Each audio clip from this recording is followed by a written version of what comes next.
Hola a todos, les ofrecemos esta semana un nuevo resumen económico con las noticias más destacadas de Argentina y del mundo, a cargo de nuestro periodista especializado, Sebastián Ricardi. Hola Sebastián, ¿cómo estás? ¿Qué tal? ¿Cómo andás, Emiliano? Hola a vos y a todos los que nos están viendo. Bueno, ha terminado una semana, es la segunda que nosotros empezamos a analizar en este tipo de informes, habiendo pasado ya la última de mayo, en la cual hicimos una especie de resumen y de introducción de cómo habíamos llegado hasta ahí. Nos encontramos en este momento con el inicio de un mes que va a ser determinante. Ustedes recordarán que la semana pasada hablábamos de dos factores esenciales que explican la coyuntura tanto en el mundo como en Argentina. Un factor externo, que es obviamente la pandemia por el coronavirus, y un factor interno, que se basa principalmente en la renegociación de la deuda externa bajo legislación extranjera. ¿Por qué es tan importante junio? Porque ambos sucesos es probable que, no necesariamente a través de un desenlace, pero sí a través de una tendencia que reflejen hacia dónde va primero la resolución del tema del coronavirus y por otro lado si va o no a haber finalmente acuerdo entre los acreedores y el gobierno nacional por los 66.000 millones de dólares en pugna. Entonces, en estas 4 semanas, ya acabado de terminar la primera del mes de junio, vamos a ver hacia dónde finalmente se dirige este horizonte, sobre todo para nuestro país. ¿Y cuál fue el tema de la semana que no solamente involucró a Argentina, sino a todo el planeta? Sin dudas, lo que está ocurriendo con la pandemia a nivel global. ¿Qué ocurrió en estos 5 días hábiles? Bueno, hemos visto que aquellos indicios de los cuales hablábamos la semana pasada, sobre todo en el hemisferio norte, que es donde más duro pegó la pandemia, además de Brasil, acá en el hemisferio sur, pero donde están las potencias mundiales, sin lugar a dudas, han venido una noticia buena atrás de otra. Aún con los sucesos ocurridos por la violencia racial en Estados Unidos, por la muerte de George Floyd, aún en ese contexto negativo, todo lo que es referido a las finanzas y también a la actividad económica se ha disparado hacia arriba de manera contundente. Sin ir más lejos, en el día de ayer salió el dato de empleo en Estados Unidos de mayo y cuando preveían hasta 8 millones de personas por abajo de lo que había sido abril, arrojó 3 millones y medio de personas que se volvieron a reinsertar en el mundo del trabajo allí en Norteamérica. Son todos datos que vienen a raíz de, ¿qué? De la apertura gradual, pero apertura al fin económica que estamos viendo. Entonces, ¿qué ocurre, Emiliano? Todo lo que son números referidos a las acciones, a los bonos de todos estos países y por derrame en todos los emergentes, hemos visto un salto muy, pero muy interesante. Un ejemplo de ellos es esta variable que ya veníamos tomando y que la vamos a usar todas las semanas, el S&P 500 en Estados Unidos, tuvo una suba gigante del 5%, cerró en casi $3.200 el promedio, lo cual lleva a estar a solamente $100 de su pico histórico que fue en febrero previo a la caída por el coronavirus en sí. El real en Brasil, ustedes saben que hay una crisis sanitaria importante todavía en el país que conduce Jair Bolsonaro, tuvo su mayor apreciación en lo que va de los últimos 12 meses. Bajó un 7% en solo 5 días, terminó en 4,96 por dólar, ¿sí? Bajó inclusive de los 5, recordemos que hace menos de 20 días estaba en 6 reales en su máximo histórico. Todas estas noticias son un alivio para el mundo y sin duda también para Argentina. Un dato más, el petróleo, tanto el Brent, que cerró en $42, como el WTI, que es donde cotizan el barril norteamericano, en 39 han llegado a estar por abajo de 15 uno y de 20 otro, hace solo un mes y medio, aunque habían arrancado el año por encima de los $60. Sin lugar a dudas, lo que ocurre en las próximas 3 semanas, y por qué digo este rango, Emi, porque vamos a tener noticias una vez de estas semanas de apertura, si habrá habido o no un rebrote en todo el área norte de lo que es el planeta. ¿Cómo todo esto ha incidido en el resto del mundo? Y te hago una aclaración muy puntual. ¿Cuál es la buena noticia para los estados emergentes? Y ahora ustedes están viendo el gráfico, en el cual ven la evolución de todos los bonos, ya sea de emergentes como específicamente los argentinos. Al haber una tasa tan baja en las potencias, ¿para qué? Para que se pueda reactivar la economía, para que la gente pueda acudir a un dinero llamémosle barato, para no hundirse su productividad y sus negocios, ¿qué ocurrió? Bajó la tasa de interés en todos estos países centrales y generó que muchos fondos de inversión que veían con un poco de duda lo que ocurría en los estados emergentes, traten de ir nuevamente hacia ellos para tener una ganancia mayor de la que tendrían en las potencias. ¿Qué vemos reflejado en eso? Bueno, que en países como Perú, Panamá, Brasil con su crisis sanitaria, Chile, Paraguay, México, hasta Colombia, han podido acudir al mercado externo y sacar y pedir, solicitar, emitir bonos en dólares a largos años, desde 2031 hasta 2056, por muy baja tasa. Y esto, hay que decir, es lo que Argentina no puede realizar, obviamente porque tiene el mercado externo denegado, hasta que no resuelva el conflicto de la deuda externa y vuelva a brindar una especie de confianza que, como hablábamos la semana pasada, es tan, pero tan importante. Y desde tu perspectiva, esta recuperación a nivel global, ¿cómo pensás que puede incidir en nuestra economía en Argentina? Bueno, vos justamente me das en un tema que es tan particular para nosotros, ¿por qué?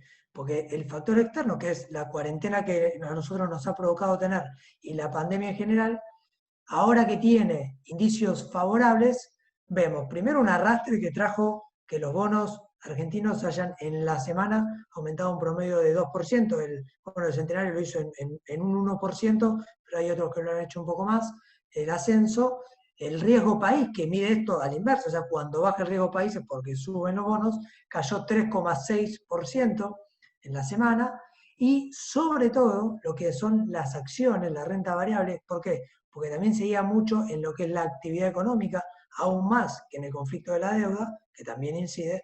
Bueno, vemos que una acción emblema como Galicia, como la del Grupo Galicia, aumentó 29% en solo 5 días, el Merval en pesos aumentó 19% en solo 5 días, y medido en dólares lo hizo en un 16%. Todos estos números, dicho de este modo, parecieran traer excelentes noticias para la Argentina. Pero ¿qué ocurre? Por el otro lado tenemos la actividad real, ¿no? ¿Cuánto tiempo, si se da realmente una recuperación en B que genere un ascenso rápido de la actividad económica en los países centrales, en cuánto tiempo eso se podría recrear en nuestro país? Y ahí es donde vienen las dudas. El jueves salió el primer dato de junio que dio el INDEC, que es sobre la actividad económica en abril, y allí la actividad en la industria en general cayó 33% en forma interanual, y en la construcción en particular fue un 75%, o sea, son caídas históricas, no se han visto ni siquiera en el 2002. Obviamente que están ligadas y mucho a la pandemia, pero una actividad que se retrae en estas proporciones gigantescas, de no tener una recuperación rápida, la posibilidad ya no es solamente de los 105.000 puestos de trabajo que se informaron oficialmente, sino las quiebras de empresas, que va a traer una situación aún peor.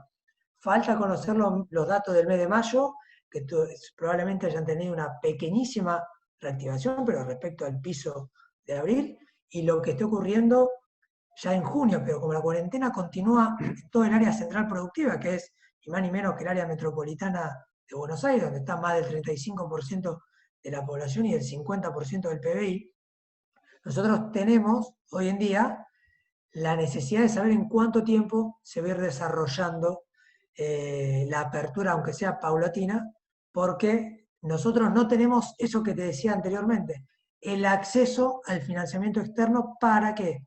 Para permitirle al Banco Central inyectar pesos de una manera más genuina y no de la forma que lo está haciendo. Pero ahora una de las estadísticas que estamos viendo tiene que ver justamente con qué, con la manera en la cual se financia el gobierno para sostener una sociedad ante esta caída brutal de la economía. ¿Qué queremos decir con esto? Así como se conoció el dato de caída de actividad en abril, lo que también se supo es la cantidad de dinero que el Banco Central le giró en concepto de utilidades y de adelanto transitorio, que es un mecanismo legal que posee, al Poder Ejecutivo, al Estado Nacional, para poder financiar su gasto público. Y acá tenemos algunas cuestiones que son muy graves, o sea, pero no graves porque no querramos porque preferimos que esto no ocurra. Obviamente es la única alternativa que tiene el gobierno. Después podemos ir a por qué ocurre. Pero son graves porque van a generar un efecto en el momento en que se empieza a reactivar la economía. En el mes de mayo, el Banco Central transfirió al Estado Nacional 430.000 millones de pesos, mientras que recaudó en materia de impuestos 324.000 millones de pesos. Es decir, al igual que en abril, hubo mayor financiamiento del Estado Nacional por lo que le giró el Banco Central que por lo que recaudó en impuestos. Esto provoca un desbalance. ¿Por qué? Porque en lo que va del año, en 5 meses completos, el Banco Central ya ha emitido más de 1 billón de pesos. O sea, es 1 millón de millones de pesos. Es el 50% de la actual base monetaria. ¿Qué quiere decir esto, Emi? Que si toda esta plata estuviera dentro de la base monetaria, estaríamos yendo a una devaluación brutal, porque no tendría dónde ir ese dinero, porque no hay consumo. Entonces no circula más que, por ejemplo, en que gente que sí tenga ese dinero poder acudir a un valor de refugio que hoy en día es el dólar.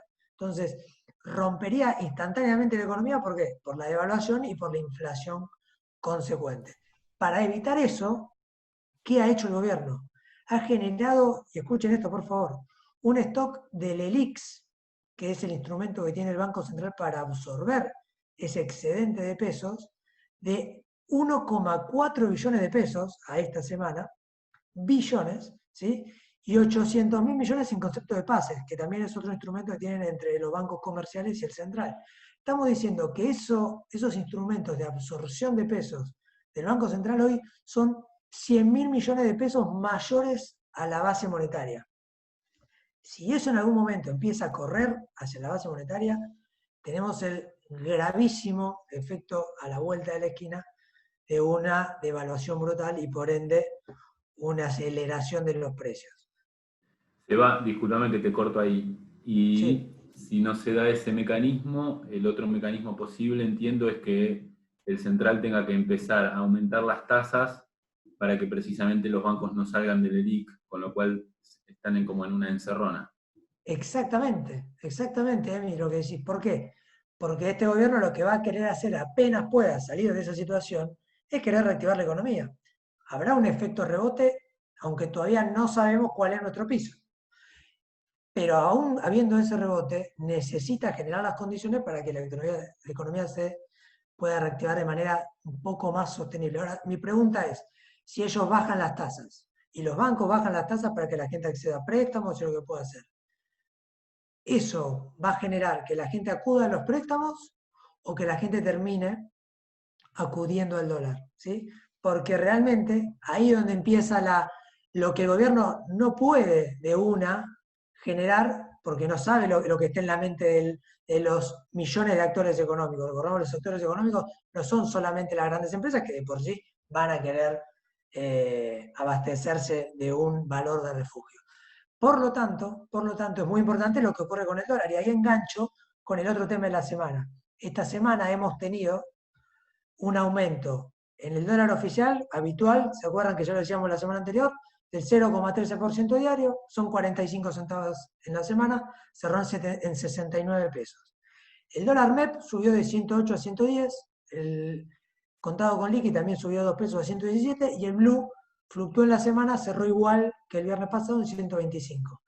Todo esto con todas las clavijas que volvió a ajustar el jueves por la noche de la semana anterior, que hablábamos ya la vez anterior, de la medida del Banco Central que rompió en parte el mercado de importaciones. ¿Por qué hago esta aclaración? Porque en los próximos días va a salir una nueva resolución, en base a lo que están hablando con la Unión Industrial Argentina, para permitirles regresar a los importadores industriales, especialmente de tecnología y de otros rubros, porque se ha visto un disparo fuerte, que aún no lo vemos nosotros, pero ya se notó en aumento de hasta el 30 o 40% en todo lo que son bienes, sobre todo de capital, referidos a la tecnología y a los fertilizantes que se utilizan para toda la parte ligada a la cosecha de las commodities referidas al agro.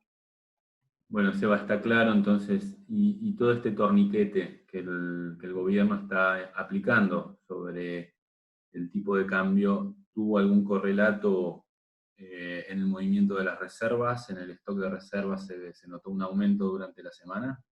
Bueno, justamente, Emi, nosotros decíamos la semana pasada que estaban en 42.500 millones brutos de dólares y en menos de 10.000 millones de dólares de reservas netas.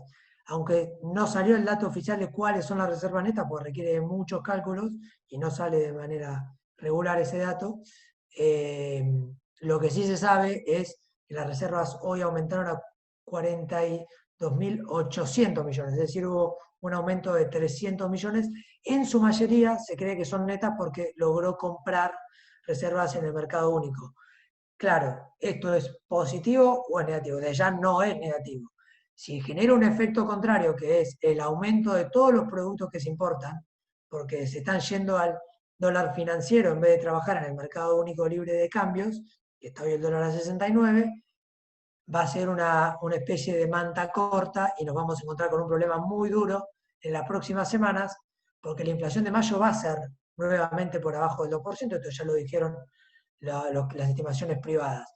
Lo que no sabemos es en el momento en que se empieza a reactivar, y como todos sabemos también, en el anuncio de anteayer de Alberto Fernández, en varios lugares del interior esto empieza paulatinamente a suceder, ¿qué va a ocurrir con la demanda de dinero? Si la demanda de dinero no es genuina, y los productos que quieran invertir están dolarizados principalmente al financiero, entonces vamos a tener un efecto muy duro y por ende va a atacar a la devaluación o primero, para que esto no ocurra, el Banco Central va a seguir vendiendo reservas como hizo hasta la semana pasada. Bueno, Seba, clarísimo todo lo que dijiste. Me quedó un solo tema picando que es fundamental en la coyuntura argentina. ¿Qué pasa con la negociación de la deuda? Gracias por la aclaración, Emi, porque ¿qué ocurrió? Todos sabemos que el martes pasado vencía, como habíamos dicho en la emisión anterior, la oferta que tenía Argentina le espera una respuesta de los bonistas, pero que esto era muy flexible y Guzmán de hecho la prorrogó 10 días más hasta el viernes de la semana próxima. De hecho, vale aclarar que hasta el viernes a la noche, hasta ayer a la noche, no se había presentado una nueva oferta, que es la tercera que vamos a conocer que el gobierno tiene. Las dos anteriores no han tenido una respuesta favorable que llegue a los pisos establecidos para que no exista default e ingrese el 100% de los bonistas. Vale aclarar que esta tercera oferta se cree que entre lunes y martes tendría que ser presentada por Guzmán. No va a haber tiempo hasta el viernes porque hay un marco legal que le da 10 días más a los acreedores para responder. Se estima que va a estar en aproximadamente $50 por cada 100 de valor presente neto. En lo que nosotros estimamos también es que el 66, para llegar al 66% que piden las cláusulas de acción colectiva en los bonos de Macri, y sobre todo al 85% que piden los bonos emitidos durante el kirchnerismo en la etapa anterior, mínimo con algún endulzante que puedan hacer, cupón o extra que puedan presentar en la oferta, va a tener que llegar a 53-55. Si no, el acuerdo va a ser parcial y Argentina va a entrar en default y eso, volvemos a decirlo, es imprescindible que no ocurra. Bueno, con eso damos por concluido, Seba, muy claro todo. Muchas gracias y hasta la semana que viene. Muchas gracias a ustedes, un saludo y buen fin de semana.